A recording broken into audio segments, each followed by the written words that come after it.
Это программа «Актуальное интервью», в студии Иван Лазаренко.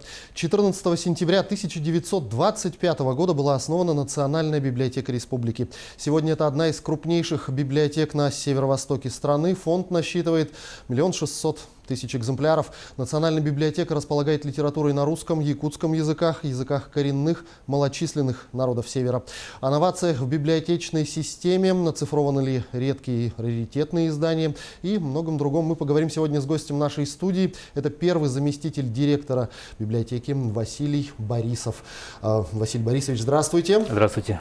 Ну, наверное, начнем с такого вопроса о старинных все-таки редких изданиях, которые хранятся в библиотеке.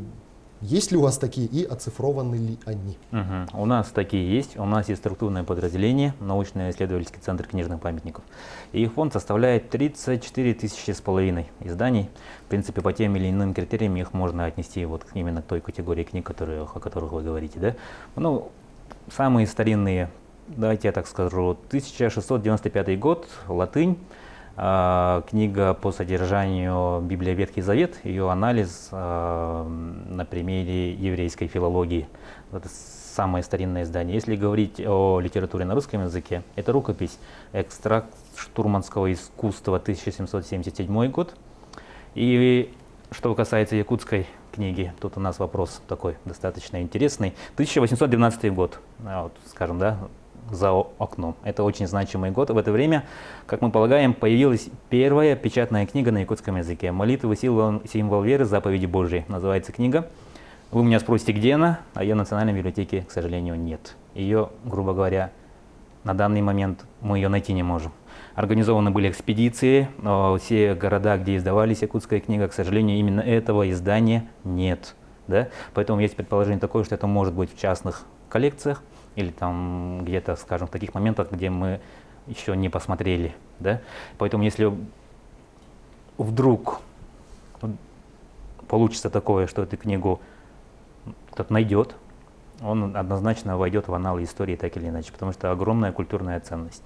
Она выглядит некрасиво, давайте так скажем. Это библиографическая редкость, но ее значение огромно. Вот мы ее ищем. А вот в случае, если найдут, библиотека готова выкупать?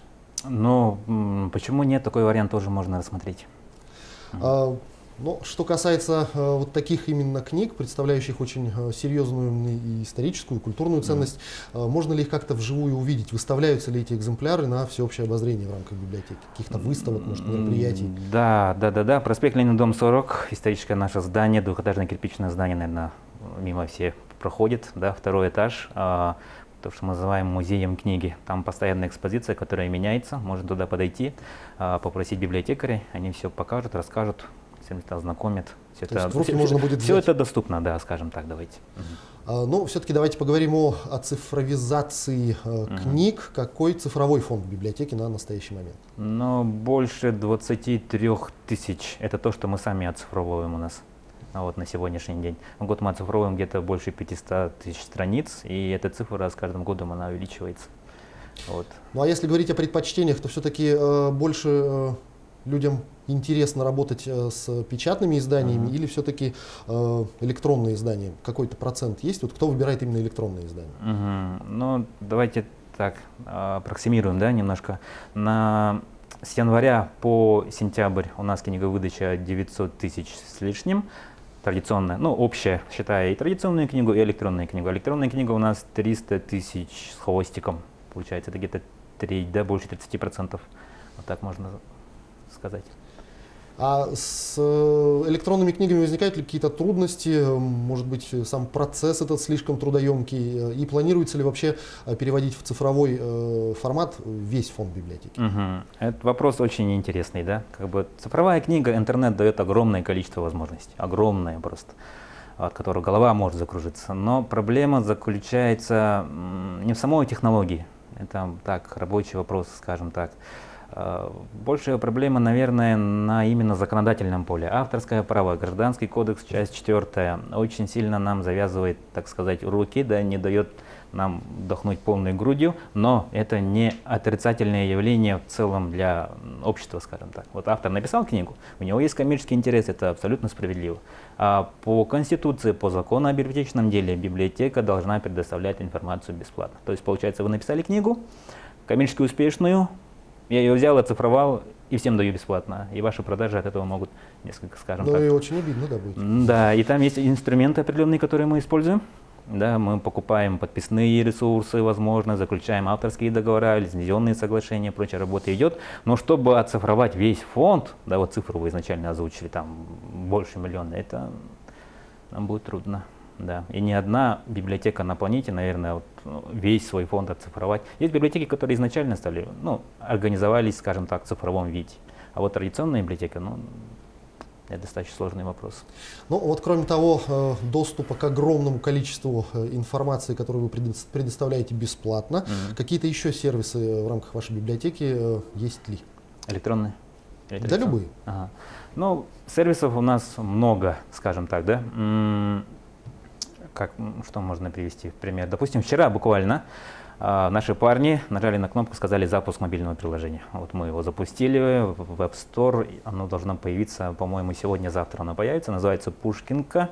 Это вот первая версия, да, с функционалом определенным. То есть там можно читать книги без интернета и прочее, вести поиск, личная книжная полка и прочие моменты. Это то, что касается вот последних веяний. Кроме этого, еще можно отметить электронные издательства, допустим, различные сервисы в рамках электронной библиотеки. Там их очень много. Поэтому, если кто зарегистрируется, скажем так, читатель национальной библиотеки, он может получить, допустим, там, заказ на оцифровку, групповой абонемент, сегмент наука, специально для научных сотрудников, там тоже очень много возможностей. Пользоваться подписными ресурсами на бесплатной основе. Их очень много. Кто основной посетитель вашей библиотеки, чем больше всего интересуются? И вопрос про школьников тоже не хотелось бы обойти внимание. Много ли среди посетителей школьников? Центр детского чтения. У нас есть такое структурное подразделение, скажем, филиал, да, Центр для детей-юношества, он раньше назывался. Туда ходят дети юношества, порядка 10 тысяч школьников. Кроме того, все школьники охвачены нашей электронной библиотекой, со всеми школами города Якутска у нас соглашение, и у них есть свой сегмент. То есть электронная библиотека, когда школьник авторизацию проходит, электронная библиотека перестраивается, да, и именно им нужная информация там будет на первых, так сказать, страницах. Кроме школьников, вопрос еще какой был? Кто он основной читатель и чем больше всего интересуется? Да, это тоже интересный вопрос. Вот смотрите, молодая женщина, 30-35 лет с педагогическим образованием, если это говорить в среднем. Вот наше исследование такое показывает. А так, вообще, Национальная библиотека Республики Саха-Якутия – это научная библиотека с соответствующими фондами, да, которых уклон все-таки на вспомогательную деятельность, помощь образованию, научной деятельности и прочими. Соответственно, и пользователи наши – это научные сотрудники, студенты, ученые, скажем так, вот в таком. Насколько я знаю, в библиотеке проводится ряд мероприятий регулярно и довольно-таки часто. Какие из них стали постоянными, какие проводятся на регулярной основе? Самое интересное. Да, давайте так скажем. Раз Библионочь, федеральный проект, о нем все знают, очень много людей посещает. Второй момент, день открытых дверей, день первокурсника.